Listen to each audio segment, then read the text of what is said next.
Bonjour, aujourd'hui une nouvelle vidéo fake. Nous allons nous intéresser aujourd'hui à un autre chasseur de fantômes assez connu qui s'appelle David de Paranormal du 24, David Garcia.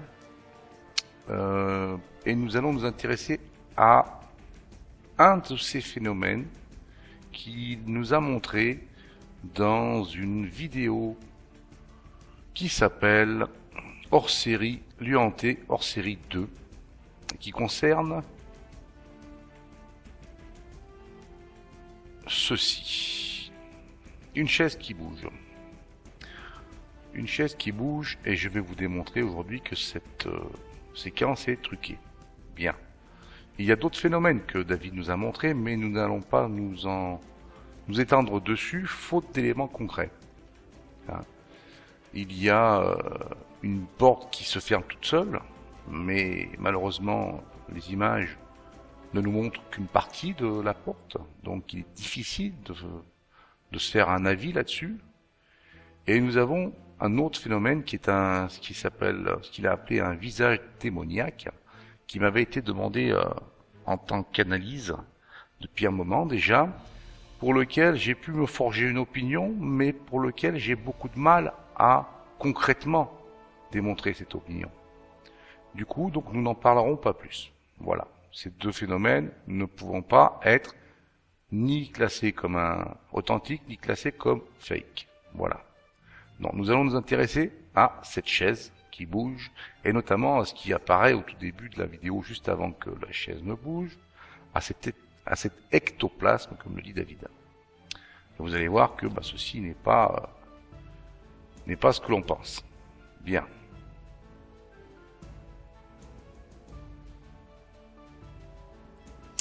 Bien. 1, 2, 3. Voyons maintenant cette chaise qui bouge toute seule. Je vais vous montrer simplement dans un logiciel de montage comme Kdenlive Live comment faire ressortir ce trucage. Bien, après avoir importé ici dans la section import la vidéo que vous aurez téléchargée de YouTube ou d'ailleurs, je tiens à vous rappeler quand même que YouTube n'accepte pas que l'on télécharge les vidéos, hein, et que ce ne doit être fait que lors de l'analyse ou d'enquête ou d'investigation. Voilà. Donc une fois après avoir téléchargé, on la met dans une piste vidéo, on la cale bien à gauche.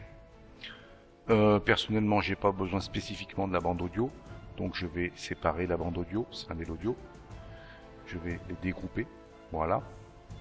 Ensuite, sur cette première piste, je vais appliquer tout de suite une chose simple, un timecode. Je vais mettre un timecode ici, voilà, de manière à ce qu'il soit visible. Je le voici. Le timecode apparaît ici. Ça va nous permettre de retrouver les images. Bien. On va directement se rendre à 34 minutes et quelques pour retrouver cette chaise. On va dézoomer. C'est donc vers la fin que ça se produit. La chaise se trouve ici. Et ce qu'on va faire, c'est qu'on va tout de suite chercher la toute première image où apparaît cet ectoplasme dont nous parle David sur le côté gauche. Et on va chercher à retrouver la première image.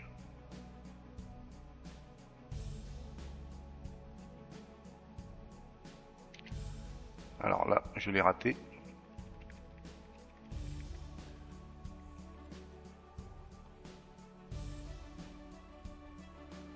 Logiquement, on serait par là. Bon, c'est vrai que là, avec ce format d'écran, ça ne me va pas. Je travaille généralement sur du grand format. Voilà. Donc je vais rechercher cette image.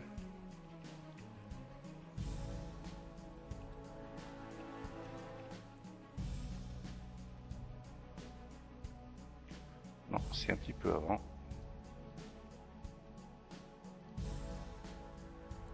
J'ai pas.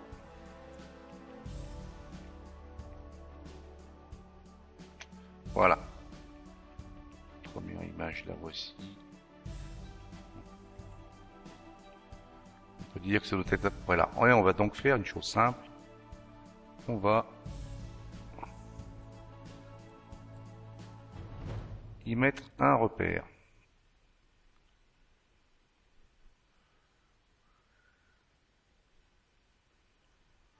On va y mettre un repère ici.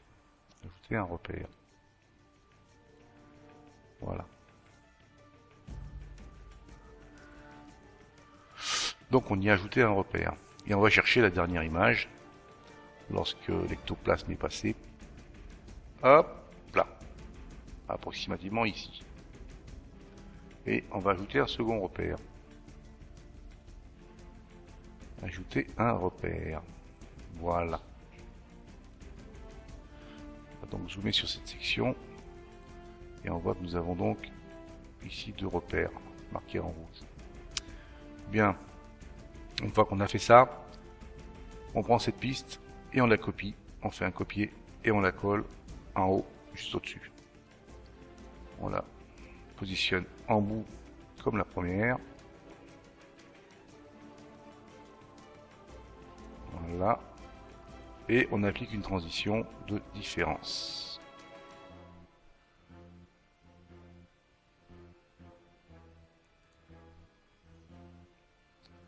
Voilà.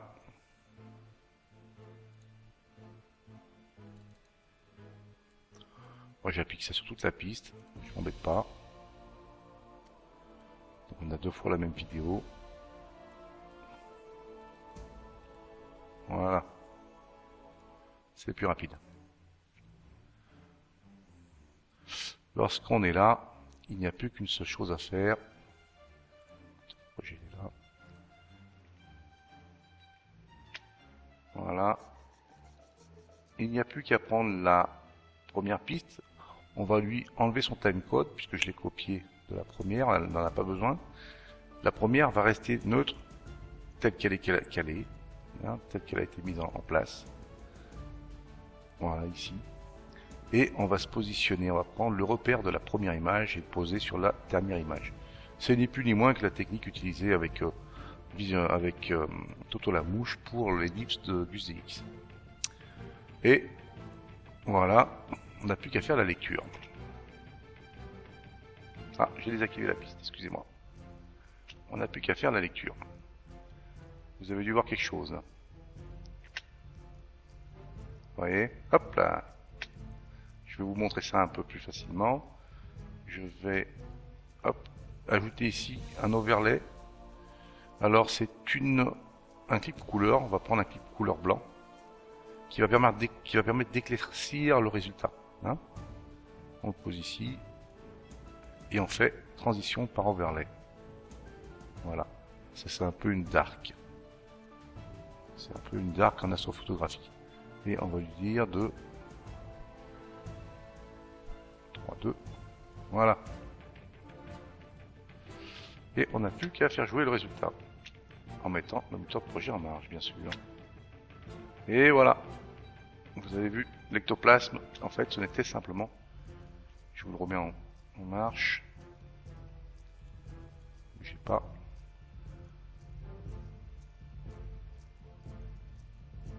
Vous le voyez bien.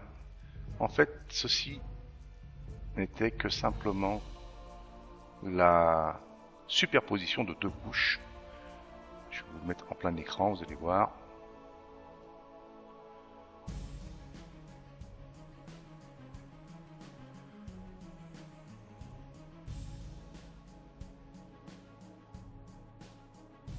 J'étais trop loin. Voilà. En fait, cet ectoplasme était que l'ombre du fauteuil lui-même. Ce n'était que l'ombre du fauteuil lui-même. Ça a été obtenu en superposant deux couches, assez simplement, hein, deux couches identiques, dont une a été, modifiée grâce à un simple effet de lumière avec une lampe. Hein. Il a suffi de passer un faisceau lumineux pour obtenir pour obtenir cette ombre portée contre le mur, d'additionner les deux pistes, hein, donc on servait une naturelle est de modifier l'autre, la seconde, celle où apparaît l'ombre, de manière à ce qu'elle soit étouffée, à réduire les seuils, à la nettoyer au maximum et à ne laisser apparaître qu'un tout petit bout d'ectoplasme. Enfin, petit bout d'ectoplasme. Un tout petit peu d'ombre, hein, pour faire croire à un ectoplasme. Voilà, vous avez vu ici, si vous regardez à nouveau comme ceci, vous voyez bien l'ombre. C'est l'ombre de la chaise qu'on nous montre. L'ombre de la chaise ne peut pas être un ectoplasme. Alors, la question est-ce que David a pu, par erreur, superposer deux couches de la même scène avec de luminosité différente? J'ai envie de dire non.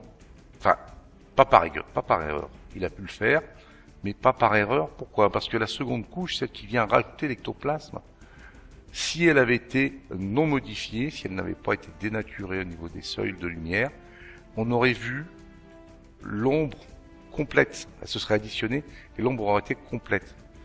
Or, ce qu'on voit, c'est clairement un bout de l'ombre, un tout petit bout. Elle est incomplète, cette ombre.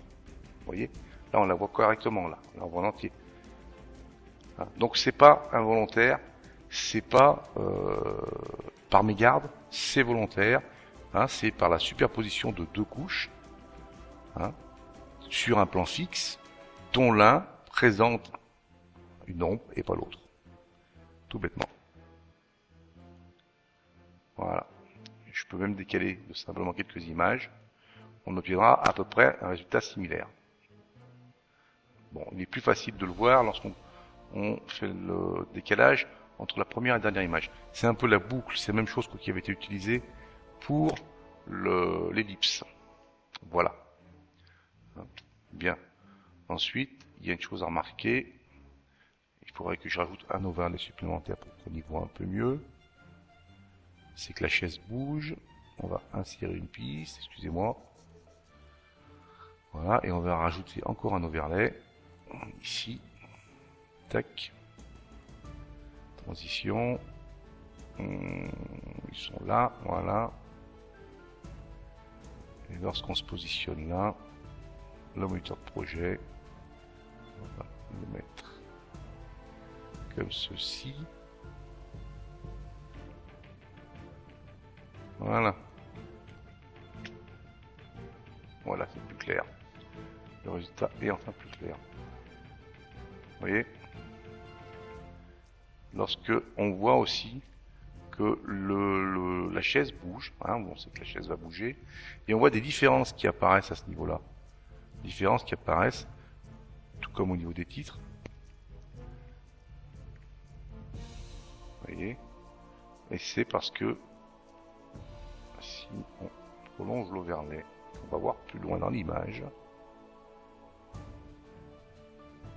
Voilà. Vous voyez, ça, ce sont les changements effectués entre les deux pistes, les deux scènes, là, entre les deux pistes, sachant que la piste est un plan fixe. D'accord?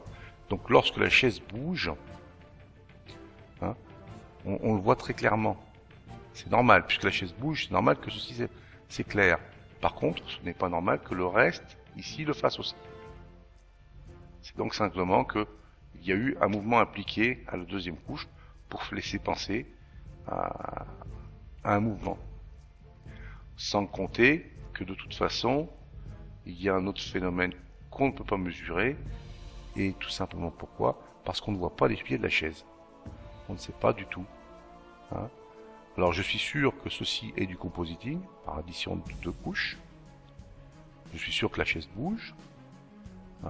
Et ce que je vois, c'est que les pieds ne sont pas visibles. Donc est-ce que le mouvement est lié à un système mécanique, un bout de bois, un fil, ce que vous voulez, pour faire bouger la chaise depuis le bas, ou est-ce que ça a été composité? Je pense que c'est plutôt mécanique par le bas. Voilà. Par contre, ceci est clairement lié à l'addition de deux couches, pour obtenir ce résultat. Je ne le vois pas parce que j'ai éteint une couche. Voilà. Voilà, on voit bien qu'il s'agissait que de l'ombre. mais ce résultat ne pouvait pas s'obtenir involontairement. Voilà. Donc pour moi, c'est bel et bien un fake.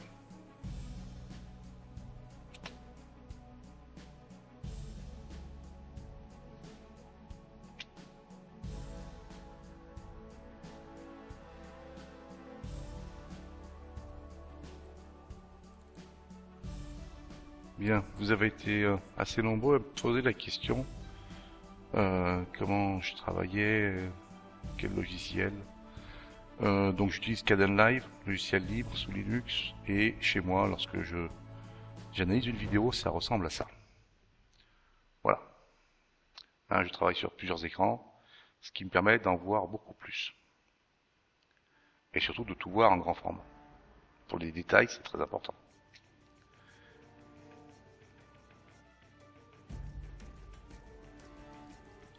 Bien, maintenant que le trucage est établi concernant ce phénomène, cet ectoplasme, cette chaise, dans ce hors-série 2,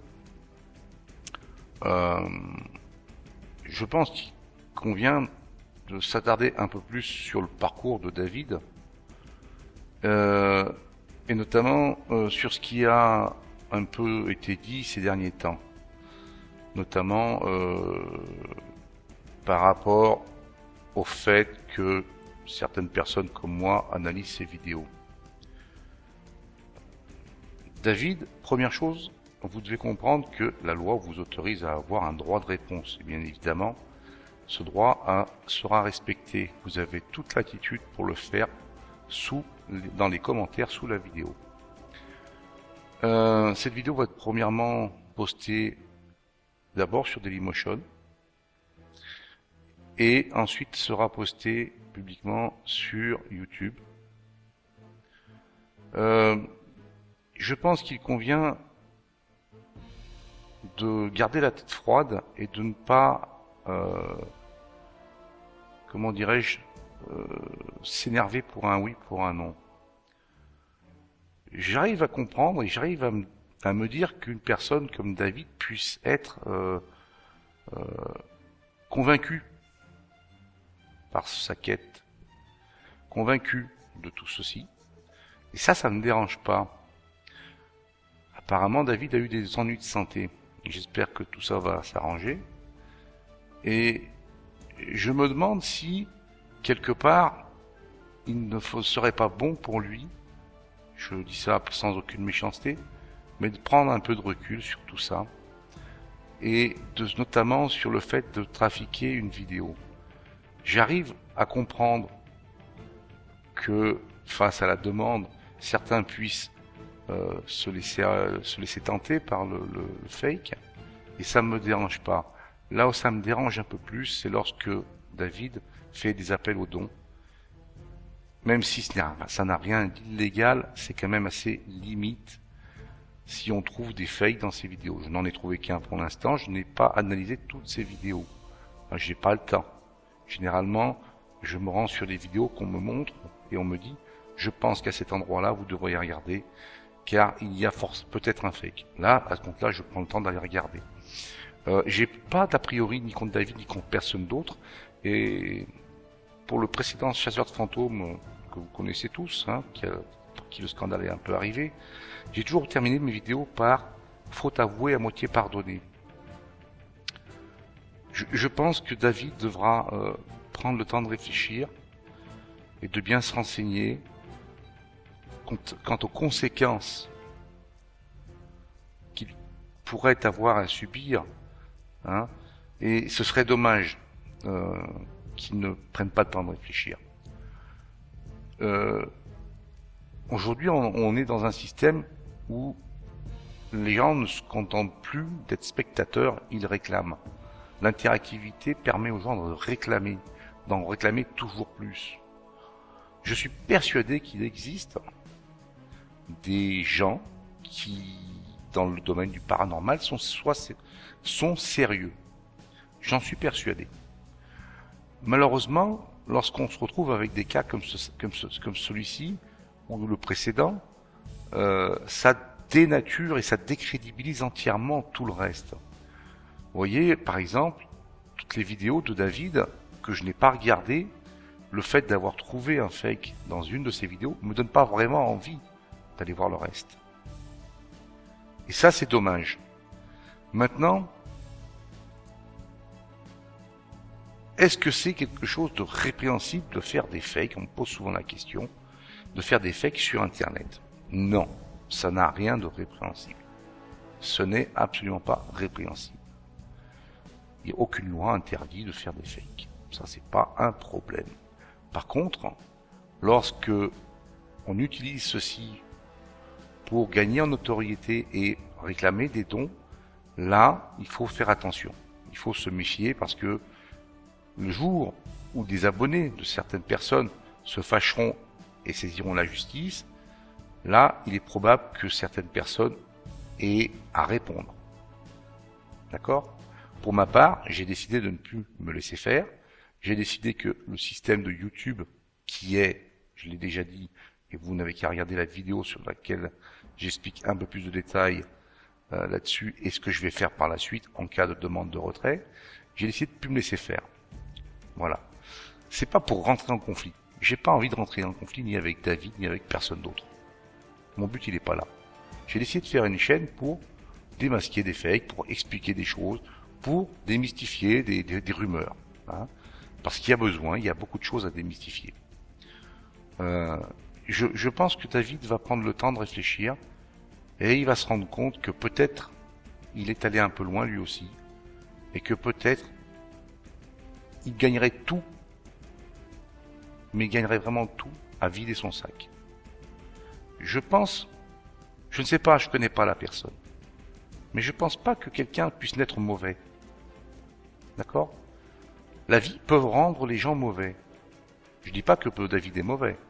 Je dis simplement que la vie peut changer et dénaturer les gens. C'est pas une raison pour rester ainsi.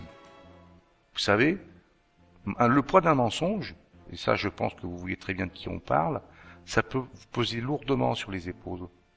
Et le fait de vider son sac, une bonne fois pour toutes, n'est pas la pire des choses à faire, même si pendant un certain temps, ça va être dur de répondre aux commentaires de personnes qui ont cru. Mais au bout d'un moment, ça vous permettra de rebondir. Mais pour cela, il faut le faire correctement. Et il faut le faire à fond. Il ne faut rien oublier. Voilà, c'est tout le mal que je souhaite à David. Il est pas plus mauvais ni plus meilleur qu'un autre. Mais il faut quand même à un moment que les choses s'arrêtent. Il faut un moment que, devant les évidences, c'est pour ça que je nous montre dans cette vidéo que ce problème avec la chaise et cet ectoplasme, car là c'est avéré. Hein. Devant les évidences, à un moment il faut se dire stop, bon c'est vrai, il faut arrêter, on va trop loin. Je pense que le moment est venu. Voilà. Sur ce, je vous remercie d'avoir patienté. J'espère qu'elle sera moins longue que les autres, hein, parce que certaines fois vous me reprochez de faire des vidéos un peu trop longues. J'ai donc fait en sorte qu'une nouvelle fois vous puissiez reproduire vous-même chez vous ce que je vous ai montré, mais aussi que ce ne soit pas trop rébarbatif. Voilà. Sur ce, je vous remercie et à très bientôt.